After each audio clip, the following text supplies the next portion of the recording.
up? What's up? Everybody doing well? I just to make sure I got my Red Bull here, you know. I'm sober for about, I think, 23 years now. This is the worst it gets now, is a little bit of Red Bull, you know. The olden days was a little different, right? Everybody good? I literally just landed. Like, I just landed literally like 15 minutes ago, so I'm really pumped here. And I know, like, you know, I said, what do you guys really want me to talk about? I asked the people that organized this event. And because, you know, every audience is a bit different. People have different needs and, you know, different pain points depending on what kind of job you're doing and what industry you're in. And, you know, the buzzwords that I got today were about a little something called resiliency, right? That the show must go on no matter what. At a certain point, you're going to just put your head down and say, I'm like, is it okay if I curse, by the way? You already paid me, right? I mean, I'm screwed, right? No, I'm not going to curse any more than I have to, but listen, I grew up in New York and worked on Wall Street. The word is as common as the word the. They're like synonymous with each other, right? By the way, can you possibly turn the lights down on me a bit, or the lights up, so I can see these handsome, beautiful faces? I can't see anyone's face at all. I'm blinded by the light. I love to see people's eyes when I talk, so I can kind of make eye contact. There you are. Can you guys still see me? Is that good? All right, let me tell you a funny story. When I was growing up, I was kind of always like I am now, from the age of about 14 on. So that's when really it started, this hunger, this desire. I always wanted to be rich. And I was always the sort of kid that was doing something and, you know, trying something to make money. I mean, at the age of 8, I had a paper out, and I was knocking on doors to expand it. My mother eventually stepped in and told me I had to sell the route because I was knocking on doors all day long. And she thought I was going to become a door-to-door salesman. She ended up being right, by the way, originally. And she forced me to sell the route, and I retired with $75 in my pocket at the age of 8. Big victory, right? My retirement didn't last long. At the age of 10, I started knocking on people's doors after it would snow in New York. This is back in the days when before Al Gore invented global warming, right, and the internet, right? It used to snow like crazy, right? And I lived in a poor area. I didn't grow up rich, but about a mile away was a very wealthy area. And I got dressed up, wore warm. I bought a shovel and knock on these rich people's doors. And I'd say, hey, $20 to shovel your driveway. Did that. Made a lot of money for a few years. Then global warming hit, right? Al Gore. And then my next business, this is when I really started to do some interesting stuff. At the age of 13, I became a magician. I was watching TV and David Copperfield made the Statue of Liberty disappear. I got a bug up my ass. I wanted to be a magician. So I actually put an ad in the local penny saver, children's parties, $25, the amazing Belfort. I didn't even know how to do magic tricks yet. Now, I never thought anyone was going to call, and the phone starts ringing off the hook. I panic. I tell my parents, and my father drove me into the city to a magic shop. I bought, some tricks, and I actually did these kids' parties for a few years. And while that's not a strategy that I would recommend, just faking it that much, but what I was really doing was something that I would end up really perfecting for the rest of my life, is called acting as if. Act as if you're a wealthy man, rich already, you'll become rich. Act as if you have the answers will come to you. Act as if you have confidence, people will have confidence in you. This idea that you act, you put yourself out there. The biggest mistake I see people make in business and in life, in insurance, in the financial services sector, the stocks, is that you think that you have to somehow reach this milestone of becoming an expert without actually sounding like an expert before you do. The only way to become an expert is to put yourself out there as an expert, to sound sharp, to sound on the ball, to portray yourself that way. Now, the difference is obviously you have to have the basic skills, the proficiency. You don't want to, like I did, hey, let me just do, I didn't have to even do any tricks, right? But the idea is that you can't wait until some magic moment in life till you've perfected something, because you can't perfect something without doing it. The way you become an expert is by actually doing something, making some mistakes, doing it again and again. So what I always say to people, it's not about so much faking it till you make it. It's about acting as if and then closing that gap really quickly with intensive training. So you're actually learning as you're doing, right? And I did that, and I had these these events for about 2 years, these kids' parties. And I had my first big hit then when I was 16. And when I was 16 years old, I went down to the local beach where during the summer, on a hot summer sunny day in New York City, there's a beach called Jones Beach. Anyone know this beach, Jones Beach, right? On a hot summer day, there's 1 million people. It's like a massive beach, right? And I noticed there's a really long walk to the concession stand. Everyone's bitching and moaning. I'm like, I wonder what will happen if I just went out and bought a cooler and put some ice cream in there and went down to the shore and sold it the next day for $1 a pop. Next morning, I wake up and I find this distributor, Good Humor Ice Cream and ices, right? I load up my cooler, a white styrofoam cooler, fully loaded. The cooler cost me $22, including the cooler, right? I went out and sold the cooler out in 1 hour and made $140. It's $120 about an hour. And the year was 1978. I made $100 about $120 in an hour, and it literally changed my life. Now, what did I do the next day? Well, next day I go back with 4 coolers, right? And I sold all those coolers out, and that first year on the job, I made $26,000 in 8 weeks. And that's 1978, guys. It's probably $100,000 right now. Next summer, I had 3 kids walking behind me with puka shell necklaces, selling those. I got those for 50 cents a pop, sold them for $4. I made $60,000 my second summer on the beach. The third summer, my mother buttering bagels. It was a family business I got going there, right? And I used this to actually put myself through school. The reason I'm telling you this story is not to impress you, because there's a major lesson in there that I want to back into later. But that was the time when people started looking at me saying, this guy's going to actually amount to something. He's going to be special. He's going to make a lot of money. He's always going to be wealthy. I had that reputation. My friend's father, best friend growing up, he used to say, if you'd flush Jordan down the toilet bowl, he'd come up holding a plumber's license. That was his favorite saying, right? And I want to really dig into that for a second. What does that really mean? And today, obviously, what's going on in the world right now, I think it's a really important concept to really understand. What does it really mean? You'll say, okay, fair enough. You flush me down the toilet. Right, I'm resilient, right? But why? What is it that makes me resilient? And is there something that you can model in me that would make you even more resilient than you are? Listen, you're already resilient because you're in this industry, and you gotta be fucking resilient to be in this industry. You just gotta be. And you gotta be a closer, right? You gotta be a closer because no one buys life insurance. It gets sold to them. Bottom line. And that's not just insurance, that's most industries. Things need to get sold to people. Very rarely does someone just say, oh, I want to buy, and they yes, yes. There's not a lot of yes machines out there. People need to be sold. They need to be closed. And you want to do that in a way that's ethical, that empowers them, that gets your point across in a way they trust you, you show them the value, and you have them essentially make the right decision for themselves, because what happens is there's so many people out there in this world that they're just blocked from making a good decision. Because when they were like 3 or 4 years old, their mommy said, oh, don't trust a salesperson. They only want to make commission, or, be with, and there's things that served us, like don't trust a stranger. When you were 4 or 5 years old, yeah, that was important information, right? But I think at this point, I can trust someone I just met. Like, I have enough skills to discern what makes sense and what doesn't make sense as an adult. But the things that were taught to us as children, they're deep in our mind, and they stop us, many people, from making decisions that they should be making. Like what I always say when I talk about ethical persuasion, what is really ethical persuasion about? It's really about getting people to do the things they should be doing, but they're blocked. For some reason, they can't get themselves over the line. They just can't get themselves over the line. So when I look at myself and I say, what is it that makes me resilient? And when I go around the world, I teach this to people, and what I find is that when I highlight this concept, they instantly get it.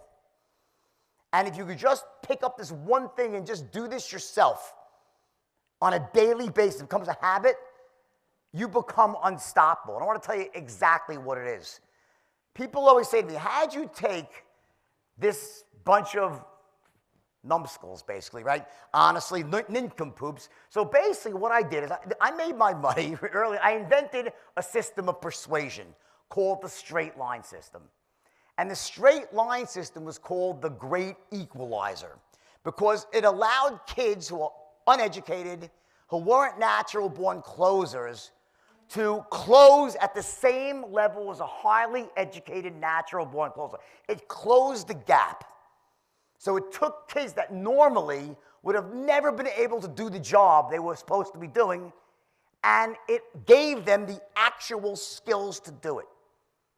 What are those skills? Well, some of those skills were things like tonality. How do you sound great? From literally the first second that you pick up a phone or shake someone's, how do you sound great? How do you look great? How do you get your point across in a way that connects with people, moves them to take action, gets you what you want to? How do you do that? That's a skill. Like, persuasion is a skill set. It's a definable skill set with steps that you can learn. See, here's the thing about sales, which always kind of makes me, it's weird to me, is like, if you want to become an expert at tennis, what do? Take fucking tennis lessons, right?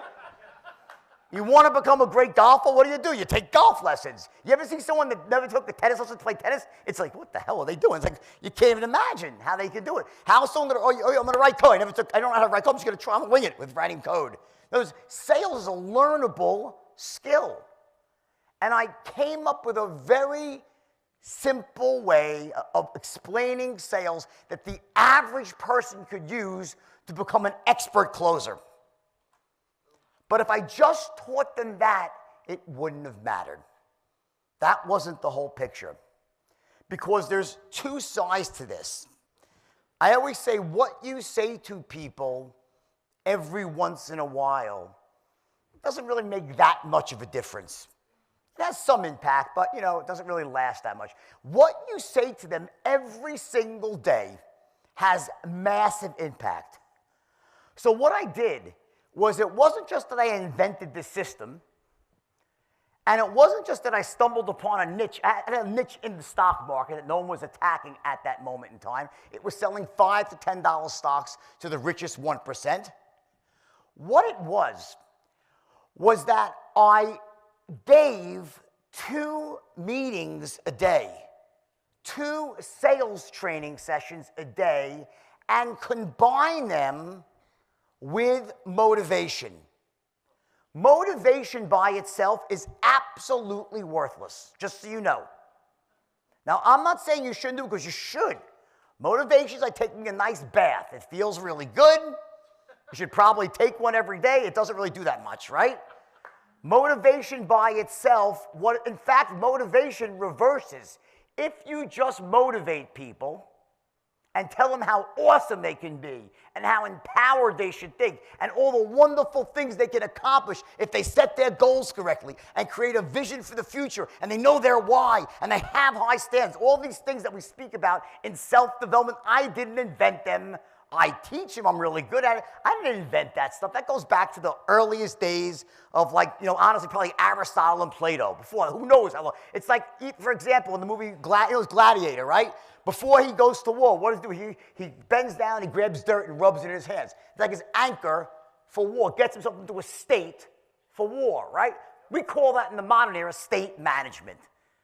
That was not invented by anyone. It's logical. It makes sense. It's crucial. You have to know how to do that. But the point I'm making here is that there are 2 sides to the equation of success. There are 2 sides to resiliency. If you just tell someone you're great, you're awesome, you're capable of anything, just work your ass off, just keep dialing that phone, keep making that list, keep going, follow up, but you don't actually give them the skills they need to close the deal, it backfires. And people call bullshit on you. Because deep down, in their heart of hearts, they know they're not great. This is true. Most people, when they're alone in bed at night with their own thoughts and they take that inventory of who they really think they are, I'm not saying who they are, who they think they are, and all those voices of doubt creep in, and all the little wounds they've had through their entire life when people said they couldn't do it, or the failures they had where they took away the wrong meaning. So I fail all the time. But to me, failure is a huge part of success. That just means, okay, try a different way. So when I fail, and people say, oh, don't say, no, fucking fail. When I don't get the result, I was like, okay, when I get bad results, failure, I call that, right? Okay? It's not mince words here. When I fail at something, I don't say, I am a failure. I don't become my failure. I'm not the mistakes. I'm not the failures of my past. What I am is the resources and capabilities that I glean from my past, that I glean from the failure, that I learn from failing. When I take an action and don't get the result I want, I learn from that, I pivot, and I try again. That's an empowered way of looking at going through life. The problem is that most people don't do that. Because typically, what we do is like, an experience is just that, it's an experience. It's neither good nor bad. An experience only acquires meaning when we do what? We apply language to it. We use words to say what happened. Okay, I took action and I lost my money. I worked really hard and didn't get any sales. I'm behind on my bills now. That's an experience. What's the meaning of that? One person would say, the meaning is I got to learn some stuff. I'm doing this the wrong way. I got to learn something. Maybe there's a strategy I don't know. I got to call better people, get better at delivering my presentation. Maybe I didn't work enough hours. Maybe I worked the wrong hours, whatever it was. And I'm going to try again. I'm going to get stronger. I'm going to model someone that's doing it right and then go forward. That's the empowering meaning. Or the other meaning is, I'm just not cut out for sales. I'm not top producer material. Not me. Yeah, that guy, she can make it, he can make it, but not me. And what happens is very often when we're making those decisions about which meaning we should apply, we're in the most disempowered state. We're in a state of despair or frustration or anger or hopelessness because we're behind on our bills and there's realities that life just hands us. And I always say, we live in a world where shit happens.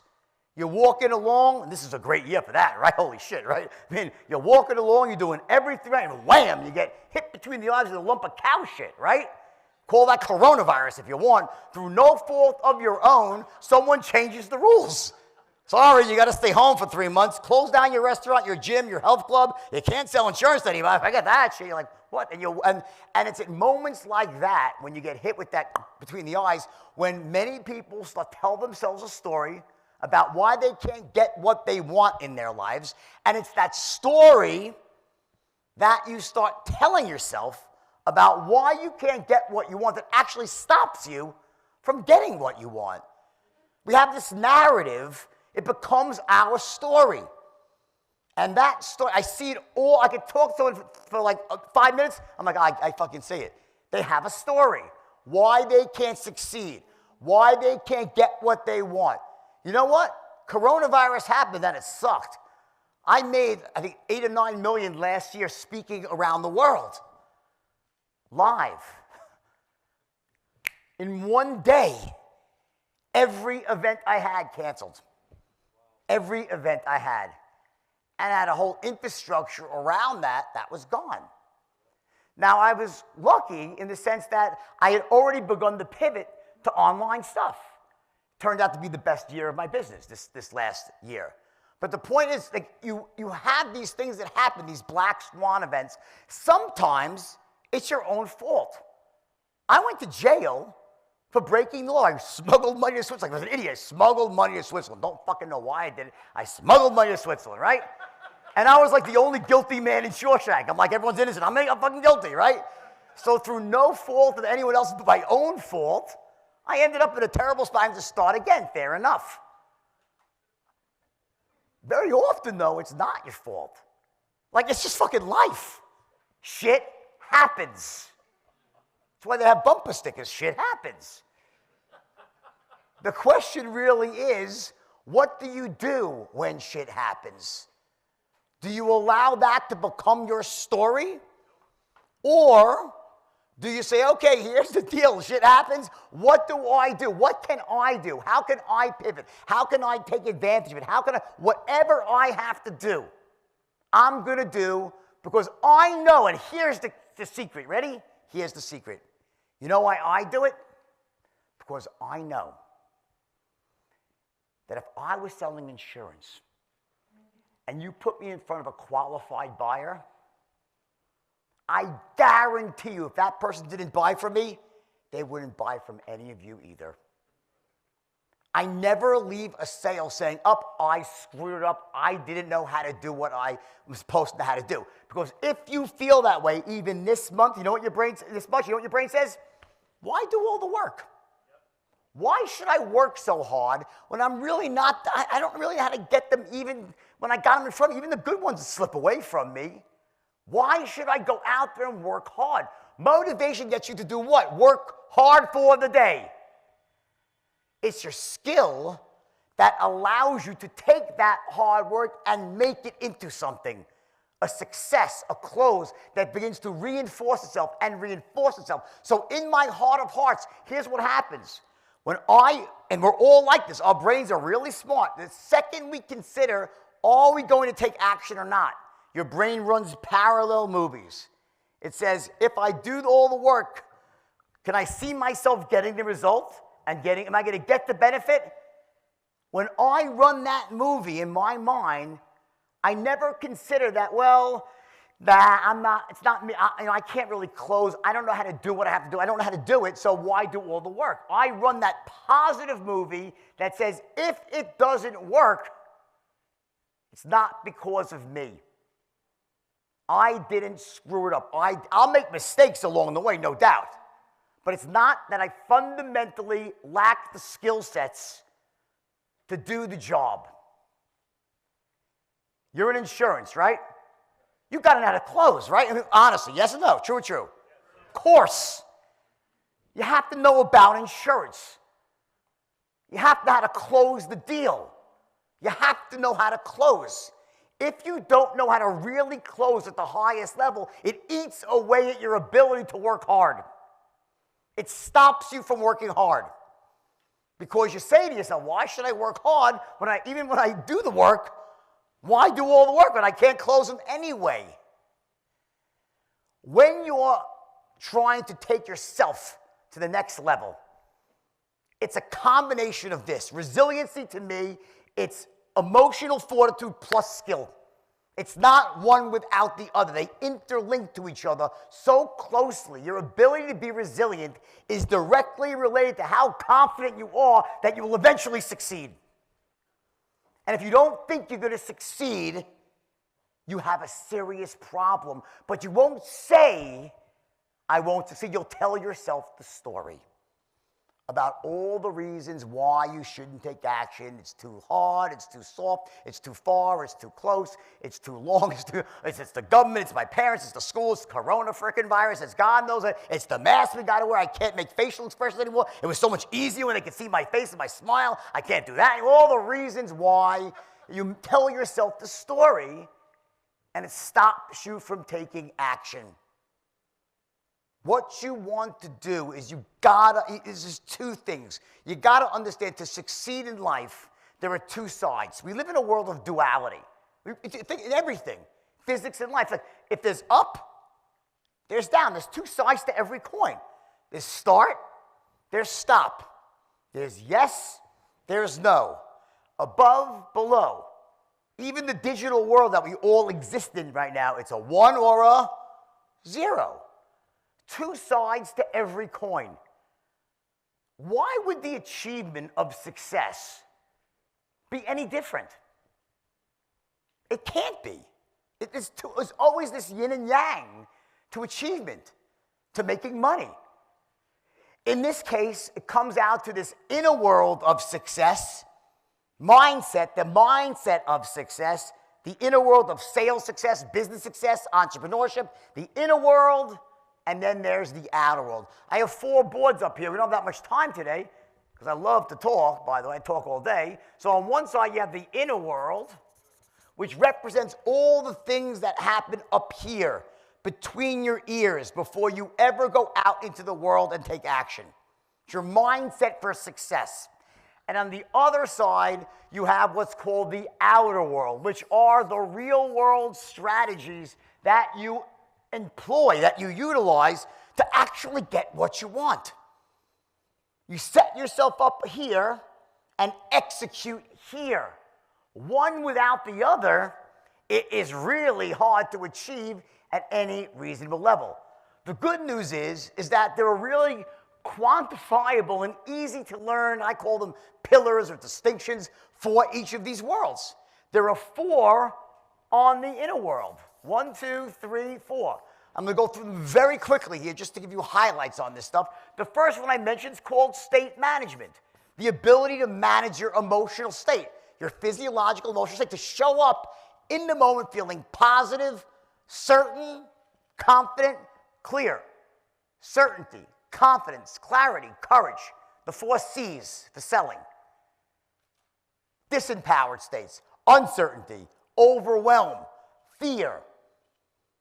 If you could be the greatest salesperson in the world, but if you knock on someone's door or you pick up that phone and you are in that moment a state of uncertainty and overwhelm, good luck trying to close the fucking sale. In that moment, you might be the greatest salesperson, but in that moment, you're blocked from accessing the skills and the greatness that you possess. State management's almost like a spigot. When it's open, when you're in an empowered state or states, it opens up the spigot for all the greatness in you to flow out. And when you're in disempowered states, the spigot is closed and you're still great, but it's locked inside you. It can't express itself in the real world. Now, when it comes to selling, in particular, it gets even more complex because at the highest level, what sales really is the transference of emotion. And the primary emotion that you transfer is the emotion of certainty. Certainty that the product that you're offering, the solution, makes sense. It's got the best value proposition, the best cost-benefit ratio. It's going to fill their needs, resolve their pain, eliminate their worries. Very important in insurance. So you have that component, the actual product itself. There's certainty they can trust you, that you're there with their best interest at heart, not just a sleazy salesperson trying to ram any policy down their throat to make a buck. Because let's face it, if they think you got the greatest policy in the world, but they don't trust you, will they buy from you? No way. If they really love it, they'll go find the same policy and buy from somewhere else. And thirdly, the company that stands behind the product is actually to be there for the long term as well. You're transferring certainty. I invented the straight line system as a way for teaching people who are not particularly blessed with the ability to transfer certainty. Like, I have a natural ability, who's a natural born closer? I'm sure there's some here. There's a bunch, right? Natural born closers intuitively, for whatever reason, their brain is wired in such a way, they intuitively know what to say, how to say it, when to say it, to essentially transfer certainty to another human being. The straight line system allowed these young kids, and since then over the last 30 years, people all over the world to close in that same way, to transfer certainty. The straight line system allows you to transfer certainty, but what it doesn't do, it doesn't create certainty. It transfers it. Certainty is created by you.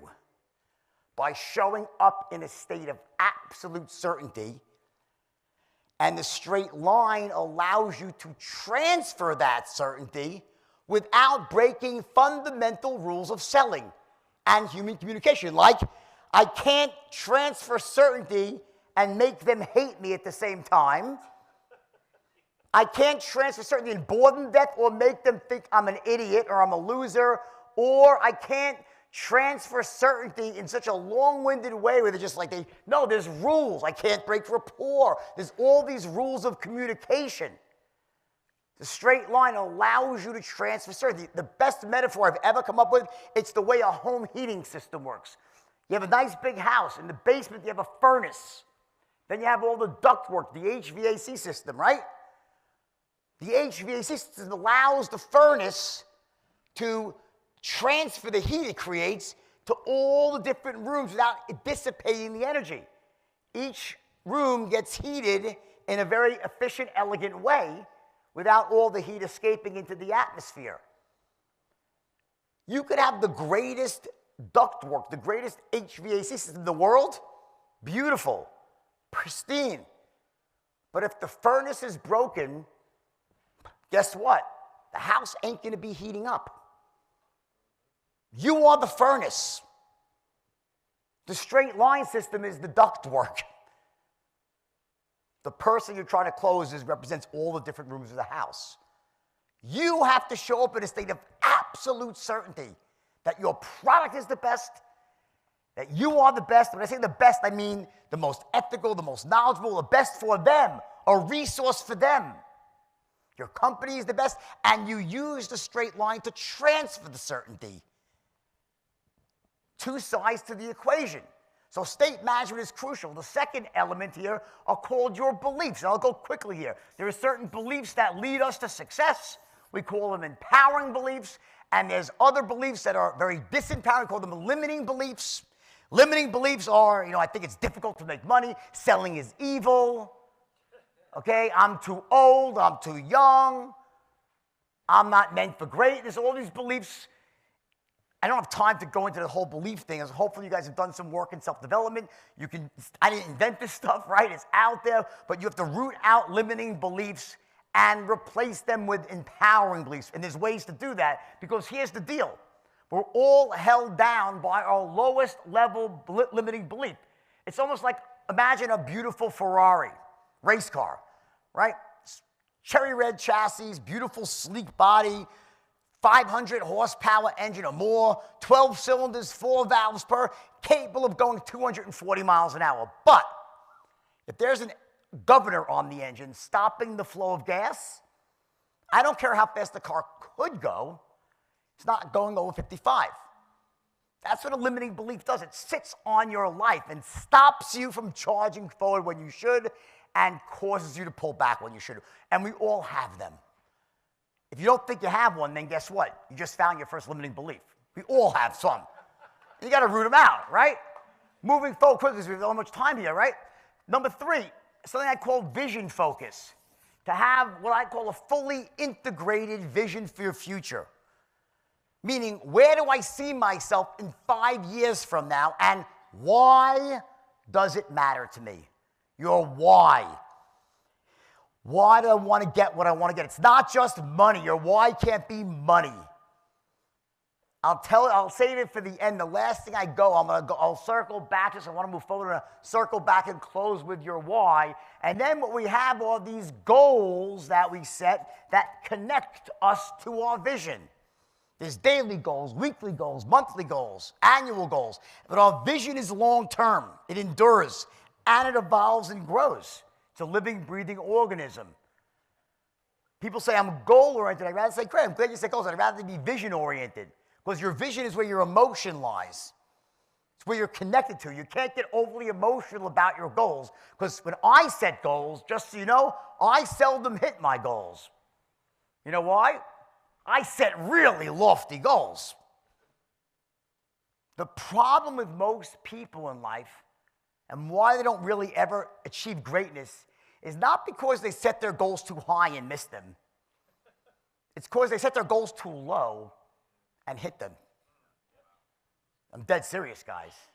They set their goals too low and they hit them because the enemy of great is good. Because when you're doing okay, you're good, there's no pain, there's no impetus to change. The enemy of great is good. I say to people, I want you to raise your hand as high as you possibly can. Do it now. Raise your as high as you possibly can. And there's a little bit more. What the fuck is that about? Like, I said it the first time, as high as you can. And then I'm like, oh, you really mean it this time. And it's a little bit above.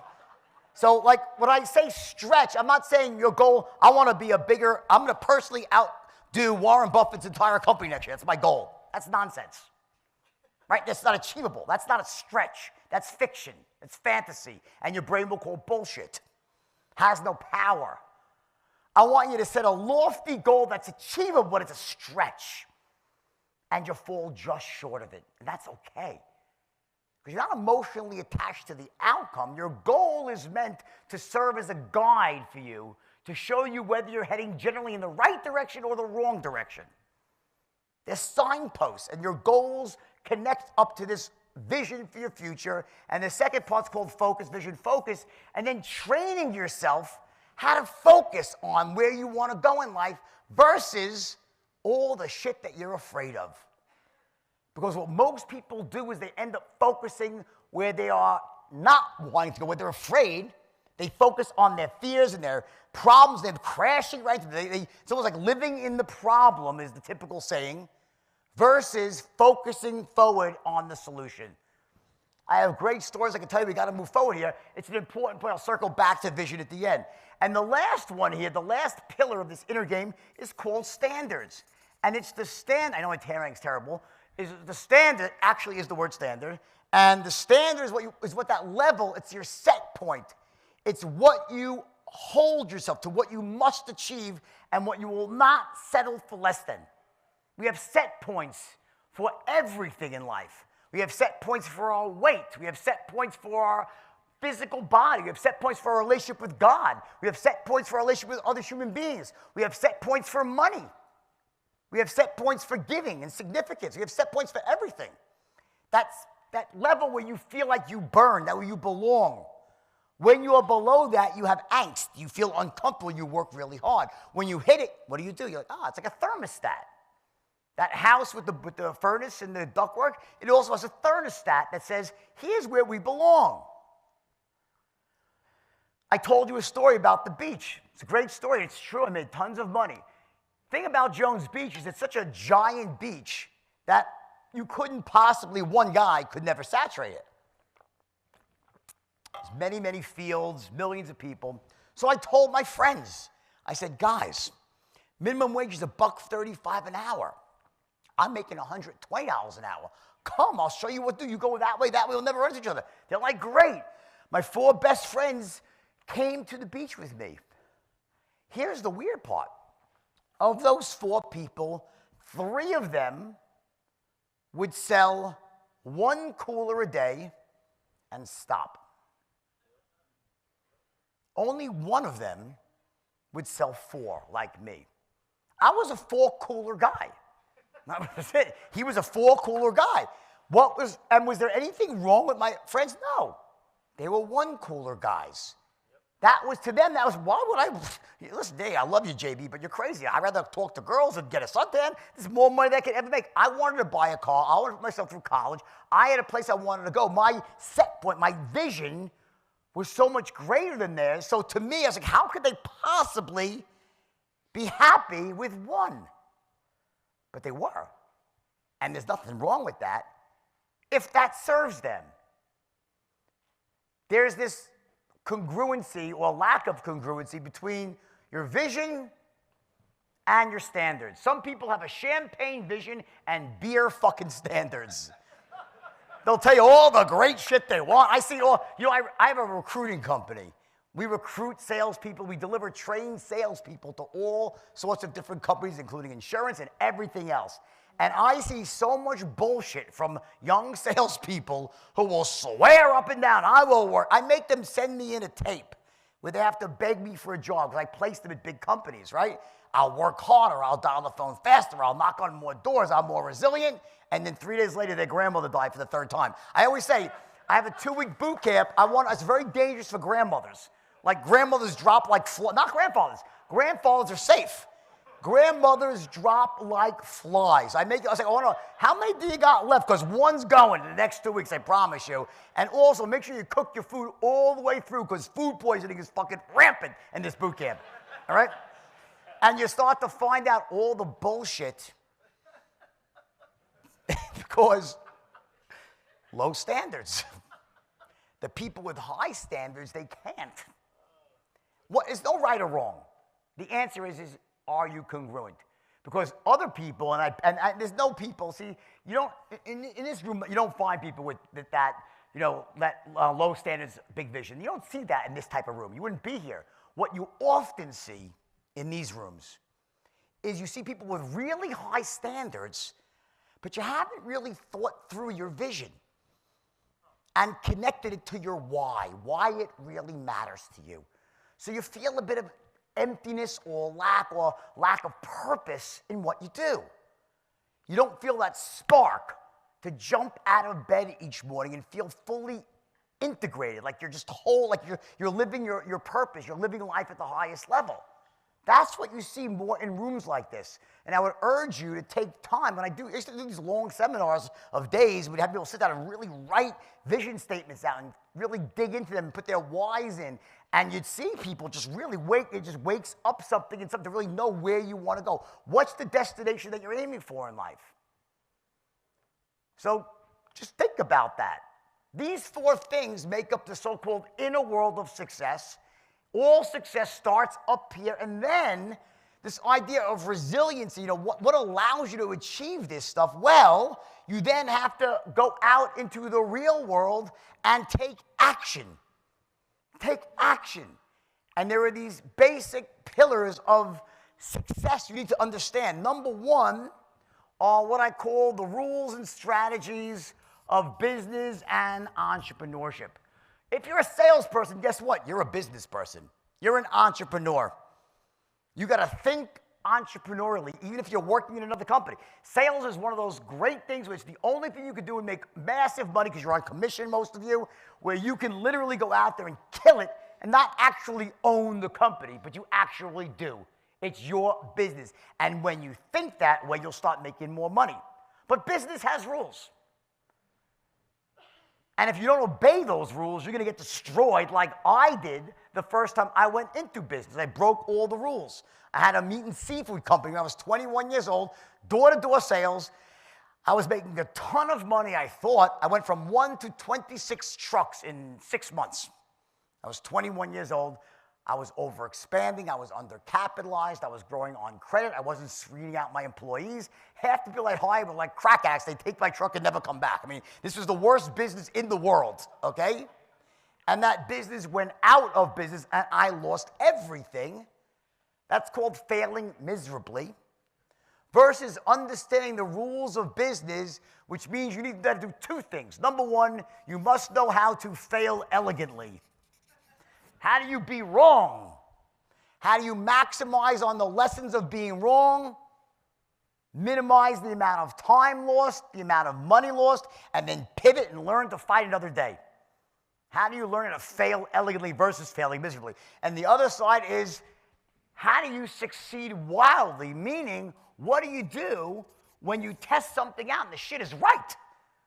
Like you try something and, holy, my God, I got this amazing response. I'm making more than I mean, how do I grow that? How do I scale that?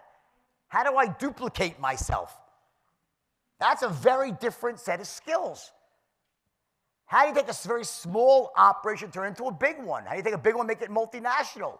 Very different than how do you protect the downside? You gotta know how to do both to really succeed in the business world, because it's tough out there. But by knowing these things, you set yourself up for success.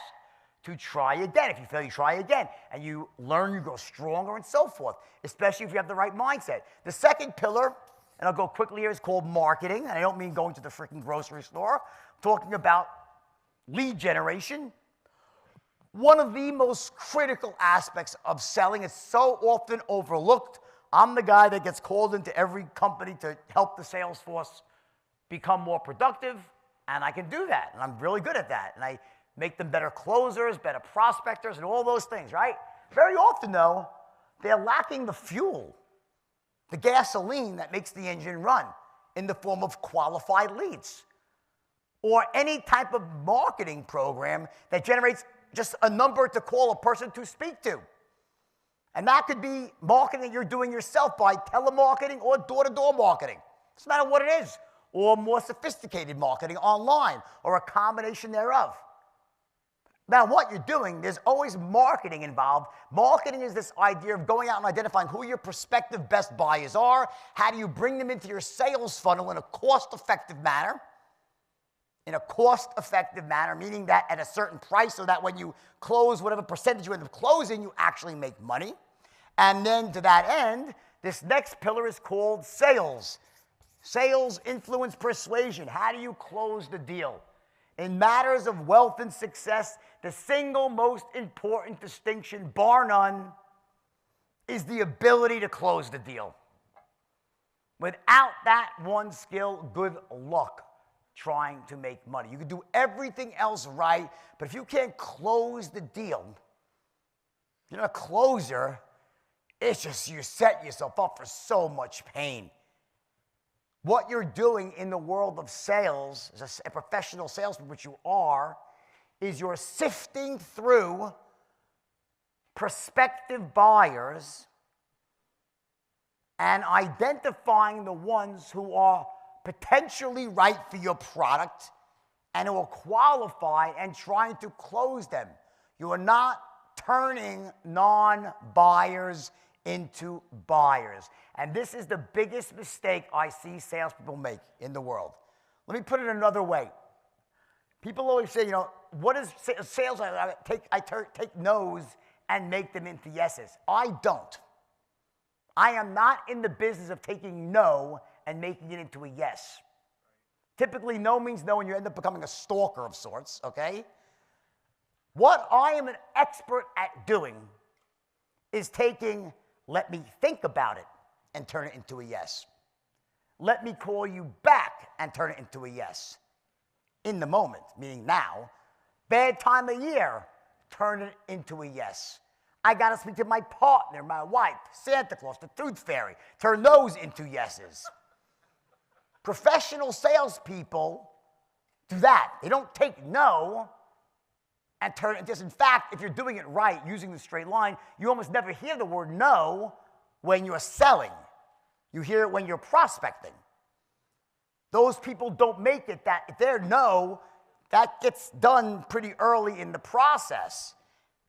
Because what happens is if you're going out there and you're trying to turn people that are no's, they're hard no's, you're trying to somehow persuade them into a yes. You know what happens? You waste so much time presenting to people who have no intention of buying from you, who probably, in many cases, can afford to buy from you. And even worse than the time that you waste is the limiting beliefs that form within you when no one's buying. Say, what's wrong with me? Maybe I'm not meant to be a salesperson. Maybe I'm sucking at closing. People don't. No, you're calling, they're speaking to the wrong people. I couldn't have closed them. I don't present to people that have no shot of closing. As a salesperson, you have to be also an expert prospector, meaning a sifter. Prospectors, prospectors were like, this is really oil country, not gold country, I guess. Maybe it is, I don't know. It's more up north a bit more. But prospectors, that old tin panner, what do? They sit in a stream, like with fast running water, and they're sifting through water, and they're trying to find that one little nugget of gold to drop in their pan. What they're not doing is, if I sit here long enough and sift hard enough, the water will turn to gold. That's the job of an alchemist, not a salesperson. We don't transmute non-buyers into buyers. We're experts at quickly and efficiently and elegantly sifting through large groups of people, identifying the prospective potential buyers. In my world, I talk about them in two categories: buyers in power, buyers in heat, meaning buyers in heat are your ready-made hot buyers. They're feeling some pain. They're uncomfortable. They're worried. And they need your product, want your product, can afford your product, and they're feeling pain. That's a buyer in heat. They want to buy now. You just got to make the case why your solution's the best. Then you have what's called buyers in power, which are people who need the product, want the product, can afford the product, and they're going to buy it, but they're not feeling any need to act in the moment. They still feel like they have the power. They're going to shop around. I love those people. There's a lot more of them than the first category. And as an expert salesperson, as a top producer, as the phrase goes, what we do is not so much turn that first group into clients, because even the weaker salesmen can do that. Those are the laydowns, the easy ones. There's not that many. What real salespeople do, what real influencers do, is they take that second group, the buyers in power, and they connect with them at a very deep level, and they know how to gradually shift them to understand that they actually really should be buyers in heat. They explain to them, they almost elevate their pain in an ethical way, but let people understand what, because you know what happens is it's really important in insurance. Insurance is a pain-based sale. It is. It's a sale based on worry and what might go wrong.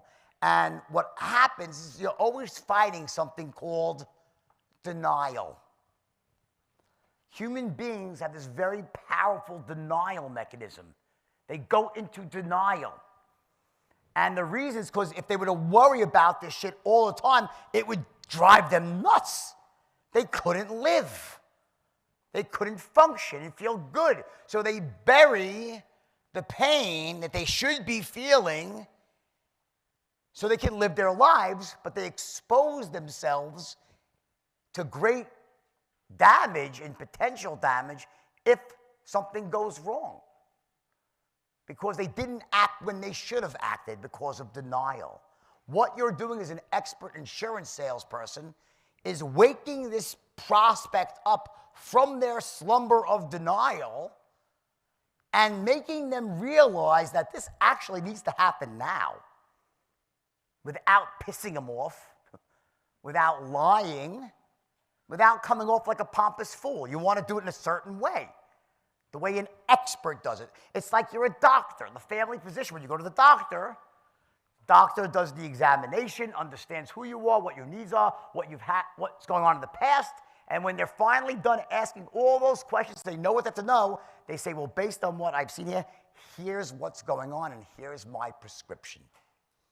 They tell you what to do. These are all tactics that would take longer. I'm just want to highlight this to you. So we have these three things here, and lastly, this is part of an overall formula for wealth, is something called MSIs, multiple streams of income. Meaning, what do you do with the money that you make? How do you take the money that you have and put it to work for you to make even more money? How do you invest? How do you grow your net worth? So you're not just rich, but you're also wealthy. Meaning you have time to enjoy yourself. It's not just about punching a clock and working to some end. You're actually wealthy. You have investments. You have multiple streams of income. These 8 pillars together will make you the most resilient person in the world. You know why? Think about it. Imagine a woman who is an expert at managing her state. She knows how to always get herself into that right state. She has empowering beliefs about herself and life and success and money. She's got a compelling vision for the future. I want to get back to that in my last thought of the day before I do a Q&A. She knows how to create a wonderful vision. She has got great goals that she stretches herself. She has the highest of standards. She's not going to settle for less. She knows the rules and strategies of business. She knows how to bring in leads into the pipeline. She certainly is an expert at closing. When she makes that money, she puts it to work to make more money. You know what I call that woman? A rich woman. And I know a guy who is an emotional basket case, who spends most of his life in disempowered states. He's got limiting beliefs about everything: success, money, himself, the world. He has no vision. He's floundering. His standards are Corona, Miller Lite beer standards. He has the first idea about how to start, run, or grow a business. He thinks marketing is going to the grocery store and buying lettuce for his wife. He can't sell his way out of a paper fucking bag. What do I call that person? Broke. That's a broke person. At the end of the day, this is who you are. It reflects to your finances in the world. It's not at any given moment. Yeah, it could be up or down a bit because life is funny like that. We have our ups, we have our downs, we live in a world where shit happens. But I promise you this, that if you skill up and you possess these outer world skills and you stay on yourself, motivating yourself, you're constantly living in this empowerment, this idea that self-improvement, high ideals, state management, belief systems, you can't help but get rich, whatever rich means to you. And you can't help but live an empowered, amazing life. It has to happen. It would be impossible. Think about it. How could that not happen? Eventually, lightning will strike because you'll be resilient. You know you have what it takes. You're not going to give up. At the end of the day, we are what we think about, but what we think about is directly impacted by what actually happens when we take action. One without the other, it doesn't work. So the secret, yes, I invented a system called the straight line, and it's awesome. But the secret is every single day, twice a day, I taught it to these kids and made them so great at it, and I fed them with positive belief systems, taught them how to manage their state, made them create vision boards, taught them how to focus on where they wanted to go, had them set daily goals, monthly goals, quarterly goals. We had them raise their standards every single day. It was a big thing, standards. What kind of person are you? And it worked like magic. We took kids that probably would have been working in 7-Elevens, and they were making $10 million a year at the age of 22. It's powerful when you get this right. One thing I want to tell you before I do a Q&A here is about, this vision and what it really means to have a powerful why. I get asked all the time about this, what's your why, or, what does it really mean? And then what I also get asked, which is interesting, is that, the story of how the movie came to be is that I went to jail. Right? I made all these mistakes. I ended up in jail. It wasn't the worst jail in the world, I'll admit. I wasn't getting butt fucked. It wasn't that bad, okay? But, you're awake. Okay, I woke you up there. Here you go. But jail sucks. But my bunkmate was Tommy Chong from Cheech and Chong, believe it or not. He was there for selling bongs on the internet. This is true. We shared a cell. He was writing a book. He convinced me to start writing. And I get asked by journalists all the time, how did you teach yourself to write? When you were incarcerated, I taught myself to write. Over the 24 months when I worked and focused on that. Most people, they just get so negative, they're so disempowered. What was your secret to emerge stronger? If ever in my life was I flushed down a toilet bowl, in this case of my own making, I was flushed down the toilet bowl of the federal prison system and emerged with a book called The Wolf of Wall Street. Talk about turning lemons into lemonade, right? Holy shit, right? How did that happen? Well, you know how I did it? How did I stay positive? How did I maintain my resiliency even then? I'll tell you the secret. It was my why. At nighttime is the worst time when you're in jail, and you're in bed alone with your thoughts, no one to blame but yourself, especially if you're getting honest about the mistakes you made. And I was honest. I knew what I'd done. And there were so many nights when you felt like you couldn't go on. Really, there were. And what I would do is I would close my eyes and I would imagine the faces of my children. 2 kids. I left a 10-year-old and an 8-year-old. I still get choked up even to this day. Even if it's crazy, all these years later, 20 years ago, right? Not that long, 16 years ago, okay? But I left them. It was the worst night of my life telling them that Daddy had to go to jail. It was awful. And I would focus and I said, I'm going to prove to my children that their dad could come back from this and do it right and become a different sort of person, someone they could be proud of. That's what kept me going at night. Your why is never going to be about you. It's not about what you can have or get. It's about the people that you love unconditionally. It's about the causes that you believe in. We will always do more for things and people that we love and believe in, truly in our hearts, than we'll ever do for ourselves. For me, I could have thrown in the towel and just, whatever, I'll make some money when I get out. But for my children, there was no way I was going to allow it to go down like that. They looked up to me. It was this big fall from grace. And I was determined to make it right for them, to show them who their father really was. And what ended up happening was obviously far grander and greater than I could have ever imagined. I didn't plan this out to happen this way. But it's the power of vision, it's the power of intention combined with massive hard work.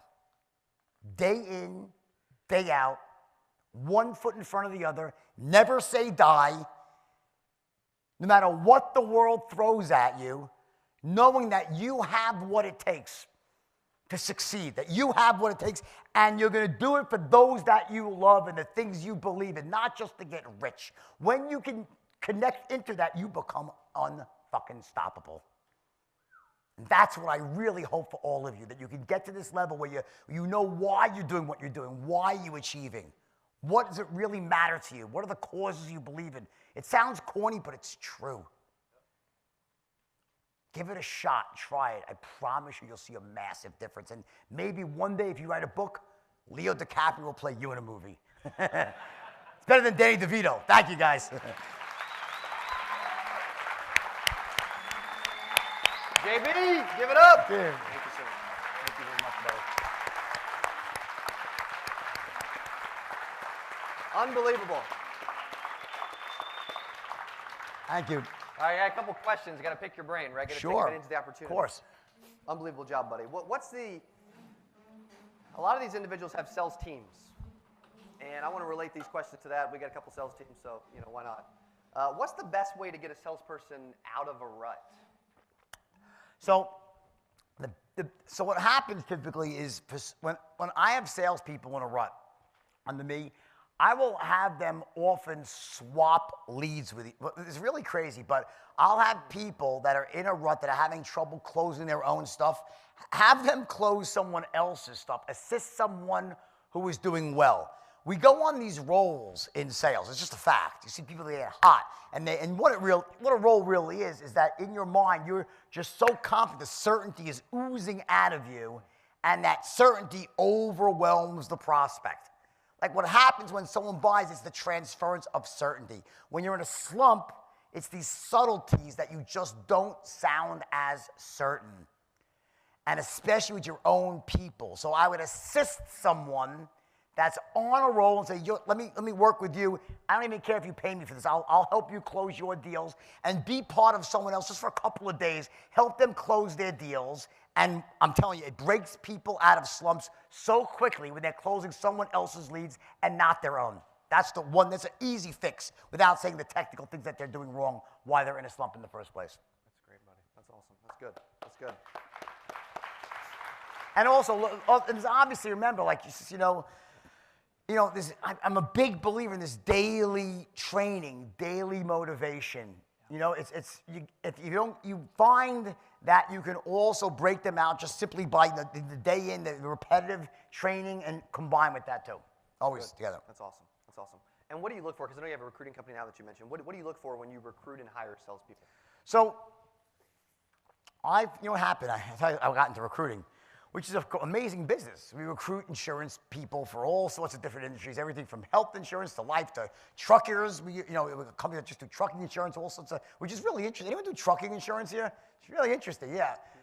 It's the great thing about trucking insurance is that it's one of those insurances, it actually dictates their business, like how fast they can grow, what loads. It's a very complex insurance. There's a lot of differentiation. I like that. We have a lot of clients in that sector. Here's what I do. A couple of things. Number one, we have a test that I created. It's a psychometric test called the JBSCI. We put them through a test to see how they stack up their sales DNA. That's just a screening tool.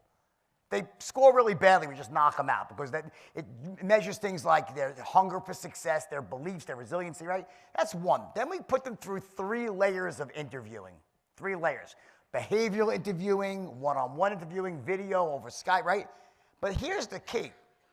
So I don't deliver salespeople to companies. I deliver them trained salespeople. Someone wants like 10 people, 20 people. I say, all right, give me 2 weeks to train them first, right? So we put them through a boot camp. That's where the magic happens, because that's when the grandmothers die.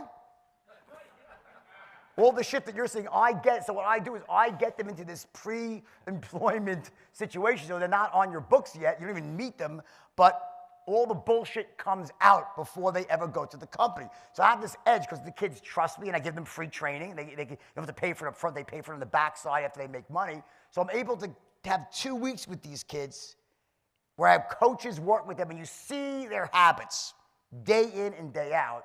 And you start seeing who's full of shit and who's not. And they also, of course, we teach them the straight line so they show up sounding great.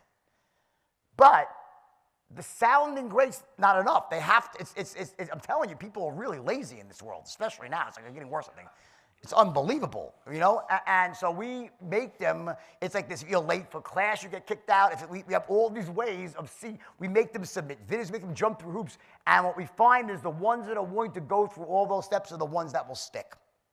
And then we guarantee, if they leave, we guarantee them anyway. So if someone leaves, we replace them anyway for free. So we take my brand is so strong with salespeople. I can recruit so many. It's unlimited number of people. So we play the numbers game as well. But we're very careful in this boot camp to say, who's missing, who's not doing their homework. We can see who's not doing their lessons. There's all these lessons they got to do. If they're not doing their homework, guess what? They're not going to succeed. I make them pay me for training. They don't pay up front.